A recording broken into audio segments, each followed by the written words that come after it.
देखो बच्चों, अब हम एक्सरसाइज नंबर 2 का एक क्वेश्चन नंबर 7 करेंगे। कल हमने डबल इंटीग्रेशन में पोलर फॉर्म समझाई थी और पोलर फॉर्म के अंदर हमने कुछ क्वेश्चन कराए थे। अब इन्होंने पूछा है मुझसे क्वेश्चन नंबर 7। क्वेश्चन नंबर 7 के अंदर क्या कहा गया है ऊपर एक बार पढ़ लीजिए। उन्होंने कहा है transform the following double integral to the polar coordinate. जो नीचे क्वेश्चन लिखे हुए हैं इन्हें पोलर कोऑर्डिनेट में चेंज करो। ये सारे क्वेश्चन एक्स वाई में है तो तुम्हें पोलर फॉर्म में चेंज करना है और उसके बाद उन्हें सोल्व करो। ठीक है, तो अब इन्हें पोलर फॉर्म में कैसे चेंज करते हैं वो मैं तुम्हें सिखा रहा हूं। क्वेश्चन नंबर हमारा 7 है। क्वेश्चन नंबर 7 का फर्स्ट पार्ट। क्वेश्चन नंबर 7 का फर्स्ट पार्ट। पहला क्वेश्चन को ध्यान से देखिए। डबल इंटीग्रेशन में कार्टेशियन फॉर्म में क्या दिया। y की लिमिट दी है 0 टू a, फिर उसके बाद दी है x की limit 0 to under root a square minus y square. फिर यहाँ पर एक फंक्शन लिखी है जिसको हमें इंटीग्रेट करना है ये, और पीछे लिखा है dx dy। अब मेरी बात ध्यान सुनना कि इनको हम ध्रुवीय रूप में कैसे बदलते हैं, पोलर फॉर्म में हम कैसे चेंज करते हैं। पहले हमें ये पहचानना होता है कि जो ये इंटीग्रेशन किया जा रहा है, यहाँ पर समाकलन किया जा रहा है, वो किस क्षेत्रफल को, किस एरिया को देखकर किया जा रहा है। तो पहले लिमिट देखें यहाँ पर क्या है। एक तो लिमिट है हमारी y बराबर 0, एक है y इक्वल टू ए। इसका मतलब वो क्षेत्रफल जो होगा y इक्वल टू 0 और y इक्वल टू ए के बीच में होगा। ठीक, फिर x की लिमिट है एक हमारी 0 और x की लिमिट है हमारी ए स्क्वायर माइनस के वाई स्क्वायर। x बराबर 0 सबको समझ में आती है। x बराबर 0 का मतलब होता है y एक्सिस। ठीक, लेकिन ये क्या चीज है, दोनों तरफ का भाग करो तो तुम्हें पहचान में आ जाएगा ये है क्या। दोनों तरफ का स्क्वायर करोगे तो ये ऐसा बनेगा। वाई स्क्वायर को इधर ले आइए तो x square plus y square equal to आ गया ए स्क्वायर। तो ये है वृत्त, सर्किल, जिसका केंद्र है 0 0 और रेडियस है ए।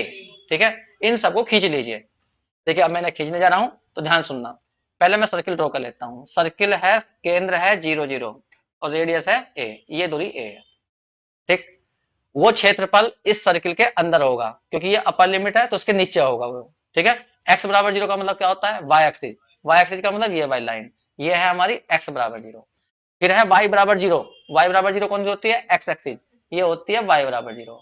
एक है y बराबर a। y बराबर a का मतलब क्या है, y पर a दूरी काटो, ये काट दी, और किसके समांतर, x के समांतर।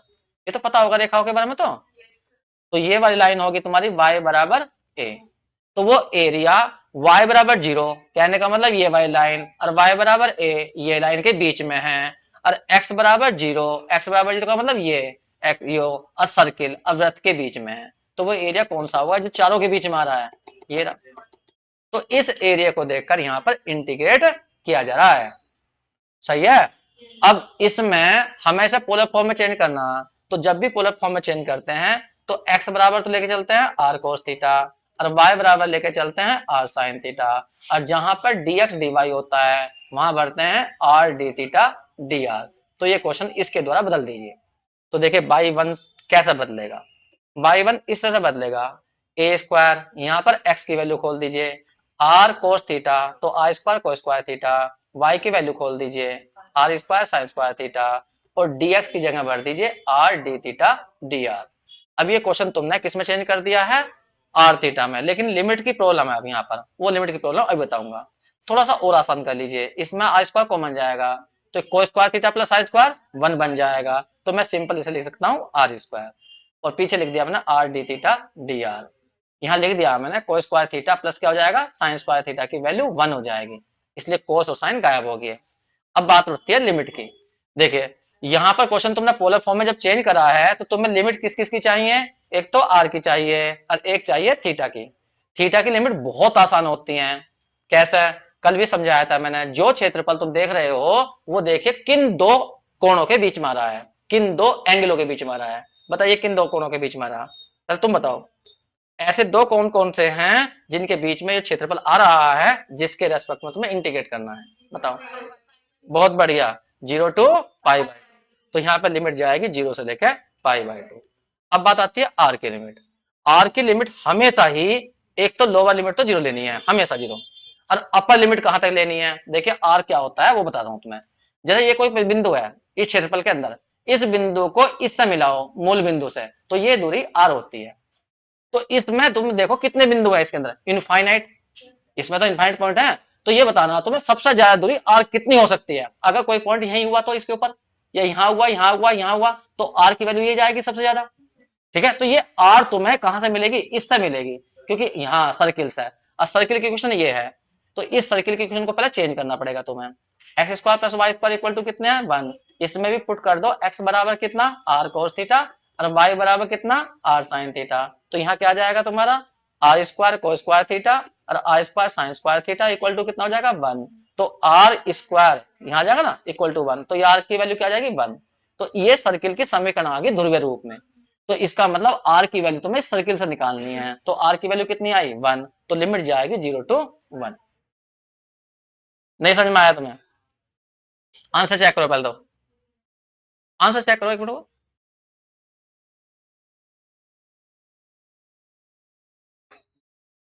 हाँ हाँ बोलो बोलो। अरे हमने थोड़ा गलत कर दिया क्या, अरे हमने सर्किल कर ले लिया। सर्किल क्या था यहाँ पर, ए स्क्वायर है, तो यहाँ ए स्क्वायर, तो आर की वैल्यू कितनी जाएगी, ए। तो लिमिट जाएगी 0 to ए। हाँ बताओ क्या करें। हाँ बोलो बोलो, तुम बोलो क्या क्या करते हैं, नोट कर लीजिए जल्दी से।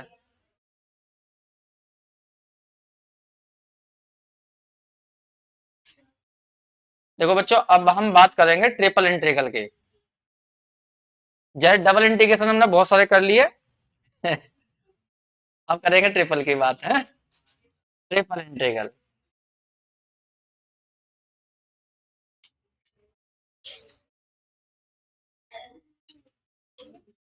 देखिए तरीका वही है, डबल में 2 बार इंटीग्रेट करना पड़ता है, ट्रिपल में 3 बार करना पड़ता है। बस केवल 2 ही तरह के क्वेश्चन है इसमें, ज्यादा तरीके तो है नहीं। पहला, अगर लिमिट कांस्टेंट है, अगर लिमिट कांस्टेंट है तो तुम्हें पता है किसी के भी रेस्पेक्ट में पहले इंटीग्रेट कर लीजिए, कोई दिक्कत नहीं होती। ठीक, अगर लिमिट वेरिएबल में है तो पहले वेरिएबल लिमिट सोल्व की जाएंगी, उसके बाद में कांस्टेंट लिमिट सोल्व की जाएंगी। ठीक है, लिमिट निकालने का क्या तरीका है वो समझा देता हूं बस मैं, और कुछ नहीं कर मैं इसमें ज्यादा, क्योंकि इसमें ज्यादा बेम लगा टेंशन नहीं लेनी। अगर लिमिट ना दी गई हो तो लिमिट निकलती कैसे है, बस इसी बात को ध्यान रखना और कुछ नहीं करना तुम्हें। When limits are not given, अगर लिमिट ना दी गई हो तो क्या करना है। तो लिमिट निकालनी है सबसे पहले तुम्हें एक्स की। लिमिट एक्स के निकालने के लिए तुम्हें क्या करना है, पुट करना है एक बार y बराबर 0 और एक बार z बराबर 0, क्योंकि इन क्वेश्चनों में 3 वेरिएबल होंगे ना, एक्स वाई जेड। फिर तुम्हें लिमिट निकालनी है y की, लिमिट ऑफ y। जब तुम y की लिमिट निकालोगे तो केवल रखोगे z बराबर 0, और y का मान जो आएगा वो x के पदों में आएगा। एंड बस इतना लिख दूंगा हूँ, बाद में जब क्वेश्चन करेंगे तब समझेंगे। फिर उसके बाद में लिमिट ऑफ z निकालना है, तो तुम्हें किसी को भी जीरो नहीं रखना, उससे z की वैल्यू निकालनी है तुम्हें x और y के टर्म में। तो find z in terms of x and y, बस इतनी बात ध्यान रखनी है। अब मैं क्वेश्चन लूंगा, उससे समझाने की कोशिश करता हूं। कर लिया, लिखोगे लिखो जल्दी से। देखिए 2 फॉर्मूले और हैं, एक तो आयतन निकालने का, तो ट्रिपल इंटीग्रल के द्वारा आयतन निकाला जाता है, ये फॉर्मूला है। बस यहाँ अंदर कोई फंक्शन नहीं लिखनी है। जैसे एरिया में क्या होता है, केवल dx dy, क्योंकि उसमें लंबाई चौड़ाई होती है, इसमें 3 चीज होती है, लंबाई चौड़ाई ऊंचाई। तो dx dy dz, बहुत से लोग इसे केवल dv लिख देते हैं, तो dv का मतलब होता है यहाँ पे dx dy dz, कहीं ऐसा लिखा हुआ है तो। मास द्रव्यमान घनत्व यहाँ लिख दिया, और ये पीछे वाला क्या है, आयतन। तो आयतन और घनत्व की गुणा कर दो तो क्या बन जाता है, मास, डेंसिटी इंटू वॉल्यूम, तो मास हो जाता है। बस ये फॉर्मूला यूज करने हैं तुम्हें, और इनसे ही हम क्वेश्चन कर रहे हैं। एक्सरसाइज देखिए,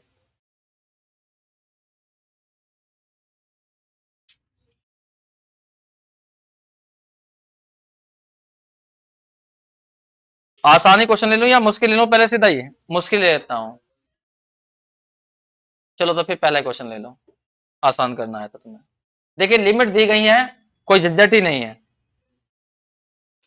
अपने आप बता दी गई है, ये लिमिट इसकी है, ये लिमिट इसकी है।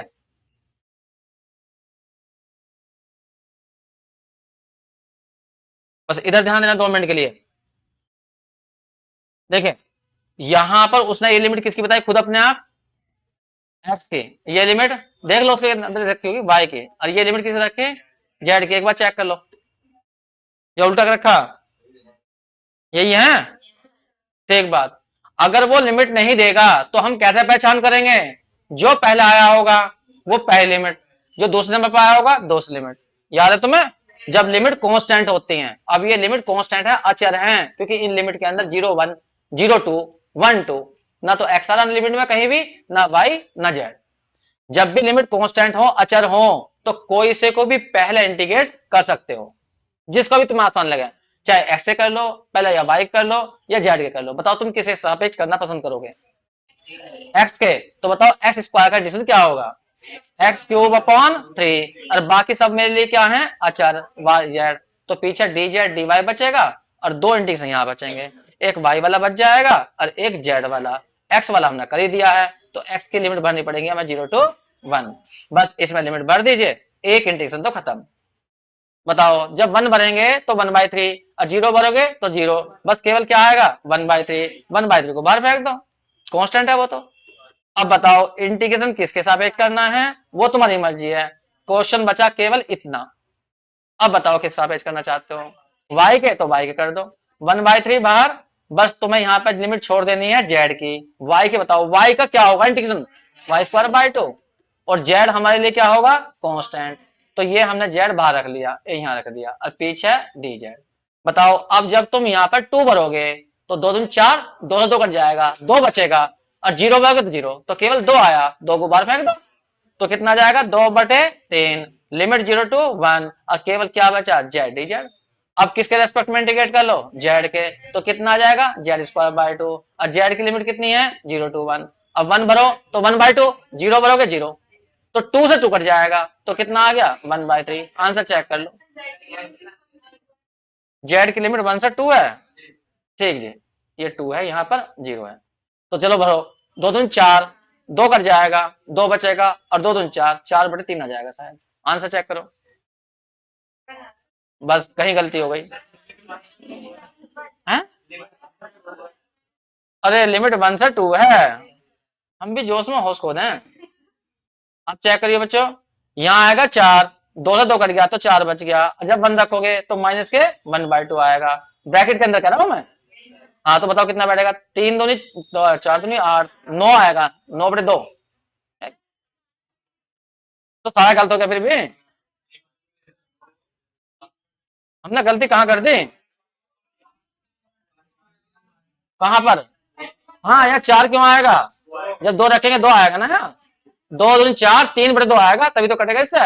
हाँ बस किसी तरह से भी आंसर बनना ना, बस लो ला दिया। चलो कर लो जल्दी से।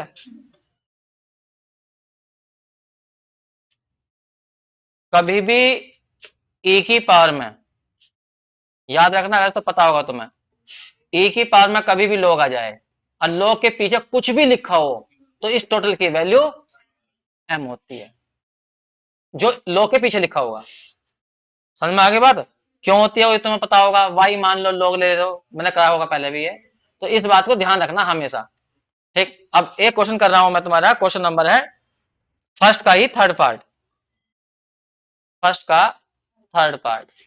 क्वेश्चन क्या है, ये है 0 to log 2, फिर है 0 to x, फिर है 0 to x+log y, और एक ही पावर में है x+y+z। मैं अलग अलग कर लेता हूं, ऐसे लिख दिया हमने जानबूझ गया। बताओ क्यों, तो जब मुझे अलग अलग इंटीग्रेट करना है, एक बार x के एक बार y के, तो गुणा में लिया है मैंने, तो मुझे आसान हो गया क्वेश्चन। अब यहाँ सबसे बड़ी समस्या है लिमिट पहचानने की। ध्यान दो, इस लिमिट में 0 to 2 कॉन्स्टेंट लिमिट, इस लिमिट में 0x, तो ये लिमिट एक्स वाई की तो मतलब एक्स की तो होगी नहीं, किसकी हो सकती है ये, एक्स के अलावा कौन बचा, वाई या जेड। तो क्या पता वाई की हो, क्या पता है जेड की हो। और इस लिमिट में देखना, इस लिमिट में मारे एक्स और वाई, तो इसका मतलब ये लिमिट ना तो एक्स की होगी ना वाई की। जिस लिमिट में जो वेरिएबल होता है वो उसकी लिमिट कभी नहीं होती। तो यहां से पकड़ो जिसमें ज्यादा वेरिएबल आ रहे हैं, इसमें एक्स भी आ रहा वाई भी आ रहा, तो ना तो ये एक्स की है ना वाई की है, तो ये लिमिट 100% जेड की है। अब क्या लिमिट बच गई हमारी, एक्स और वाई बच गए, एक्स और वाई तो बच गए। अब इसमें आ जाओ, इसमें एक्स आ रहा तो ये एक्स की नहीं होगी, तो किसकी होगी, ये वाई की होगी, और जो बच गई वो एक्स की होगी। तो जब भी लिमिट तुम्हारी वेरिएबल में हो, अब बताई ना गई हो किसकी है, तो तरीका यही है कि जी पहले वो लिमिट पकड़ो जिसमें ज्यादा वेरिएबल आ रहे हैं, उससे चल जाएगा पता। और जो वेरिएबल आ रहे हैं वो उनकी लिमिट कभी नहीं होती, उसके अलावा होती है। समझ में आ गई बात तुम्हें? ठीक बात। हाँ, कभी कभी ऐसा चक्कर हो जाता है, इसमें केवल लोग वाई होता है, एक्स होता ही ना। क्या होता है केवल यहाँ log y, तो ये लिमिट y में होती है, ये केवल क्या होती है x में। तो दोनों लिमिट में एक एक वेरिएबल आ रहा, इसमें x आ रहा, इसमें y आ रहा। ठीक है, अब जैसा मान लो यहाँ केवल log y होता है, x होता ना, तो ये लिमिट y की तो हो सकती, किसकी होगी, x की या z की होगी। तो अपने पास में मान लो z की है, कोई सी भी, या x की ले लो, क्योंकि यहाँ छूट हो जाएगी। हाँ बोलो बोलो। हाँ पहले उसका कर लो। जैसा मान लो यहाँ x आ रहा, वही दोनों में मैं क्वेश्चन लिख के दिखा देता हूँ। मान लो ऐसा आ गया 0 to x, और दूसरी लिमिट आ गई 0 to, अब log y ये आ गई मान लो। अब यहाँ एक एक वेरिएबल है दोनों में। अब हमें यहाँ कंफ्यूजन हो गया कि भाई पहचान कैसे पड़ेगी। अब जैसे इसमें y आ रहा, तो ये लिमिट y की नहीं है, बस ये ध्यान रखना। तो किसकी बचेगी, ये x की या z की बचेगी। और इस लिमिट में x आ रहा, तो ये लिमिट x की नहीं हो सकती, y की होगी या z की होगी। अब इनमें से कोई सी को पकड़ लो। अब जैसा मान लो तुमने पहले पकड़ ली, ये x में है, तो x की तो हो सकती, या तो y की या z की। तो अपने हिसाब से कोई सी मान लो, कुछ भी, y की मान लो या z मान लो। अगर तुमने y की मान ली है, ठीक है। अब कौन कौन बचे हमारे, x और z बचे। अब इस पर आ जाओ, ये लिमिट भी वेरिएबल में है, इसमें y आ रहा, तो इसमें y तो की लिमिट तो होगी नहीं है। अब बचे हुए कौन कौन से हमारे, x और z, या तो इसे x की मानो या इसे z की मानो। समझ में आगे बात तुम्हें? अगर तुमने ये x की मान लिया है, तो अब जो बची होगी तीसरे वाली, वो फिर किसकी रही होगी, z की रही होगी। अब भी समझ में नहीं आया बात? ठीक, तो अब यहां पर तुम्हें बस केवल क्या करना है, तुम्हें इंटीग्रेट। अब ये बताइए, पहले इंटीग्रेट किसे करेंगे, तुम लगाओ दिमाग पहले, अपने हिसाब से बताओ। पहले इंटीग्रेट किसके सापेक्ष किया जाए, जेड के या वाई के, जेड के। जिसमें ज्यादा वेरिएबल हो पहले उस लिमिट को सोल्व कर लो, फिर उसके बाद में कम वेरिएबल वाली, और लास्ट में कांस्टेंट। ठीक है, तो पहले हम यहाँ पे इंटीग्रेट करेंगे जेड के, और तुम मुझे बताओगे ए की पावर जेड का जेड के सापेक्ष इंटीग्रेशन क्या होगा। ए की पावर जेड का ए की पावर जेड होगा, इसमें क्या बड़ी बात है। अरे ए की पावर जेड का जेड के सापेक्ष क्या होता है, ए की पावर जेड होता है। तो हमने यहाँ पर एक्स को नो रोक दिया, ये रहा, फिर वाई को भी रोक लिया, और जेड के सापेक्ष इंटीग्रेट कर लिया। तो ए की पावर एक्स ए की पावर वाई तो हमारे लिए क्या है, कांस्टेंट रहेंगे, क्योंकि हम कर रहे हैं जेड के।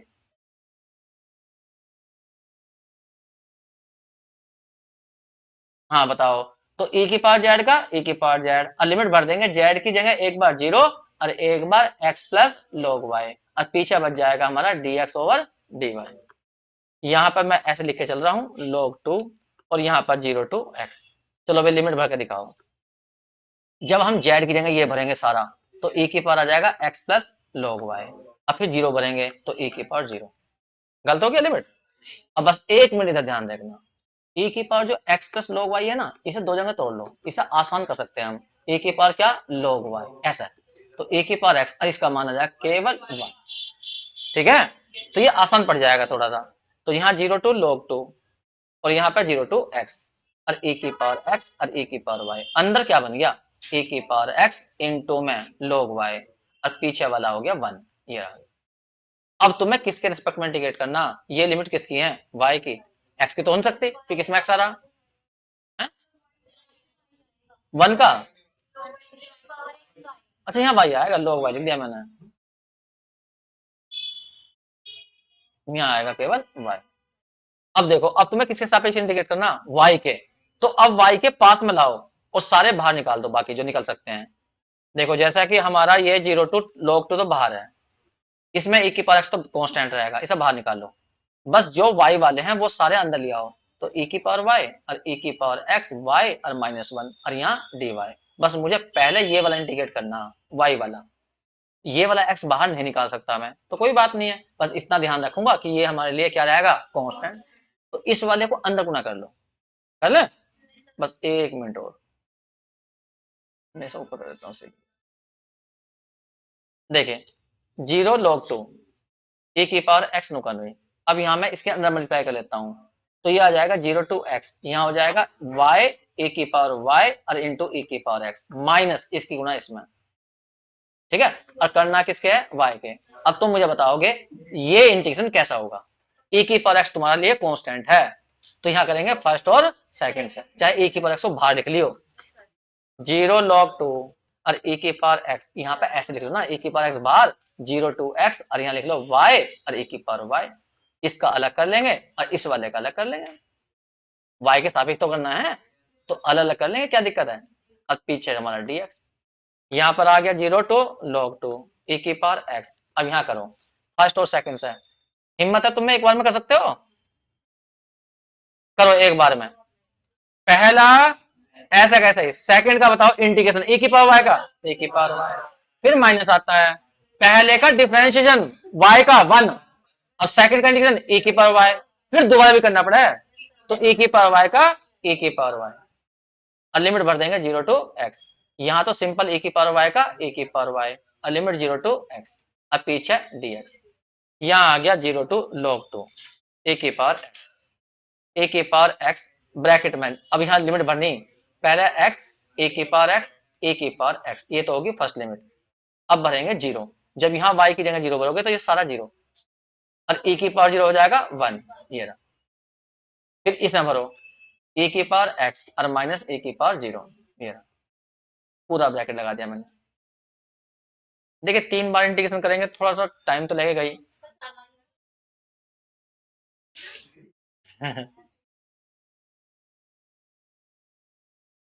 चलो बच्चों, इसके अंदर गुना कर लो सब मेरा, इसके इसमें करी तो x ए की पावर कितनी जाएगी 2x, इसके इसमें करो ए की पावर 2x, माइनस है प्लस हो जाएगा, और ये 1 है तो क्या बच जाएगा ए की पावर x, इसकी बाहर के अंदर गुणा होनी ना सारे में, अरे यहाँ देखो ना, यहाँ देखो ए की पावर x सारे में गुणा होनी, ये, और ये पीछे माइनस क्या बचा बताओ, ए की पावर x बचा, माइनस है प्लस तो 1 बचा, ये आ गया हमारा इतना। ठीक, अब देखो कुछ कटेगा, यहाँ ए की पावर 2x नहीं, ए की पावर x तो इसमें तो गुणा, बस इस वाले में, इतने में, पूरे में थोड़ा ही है, वो तो अलग है, अरे यही तो गुणा है बस इसके में, ये कट गया। अब अंदर क्या क्या बचा, x ए की पावर 2x और माइनस ए की पावर 2x और प्लस के 1, अब इस बाहर वाले के भी अंदर मल्टीप्लाई कर लो,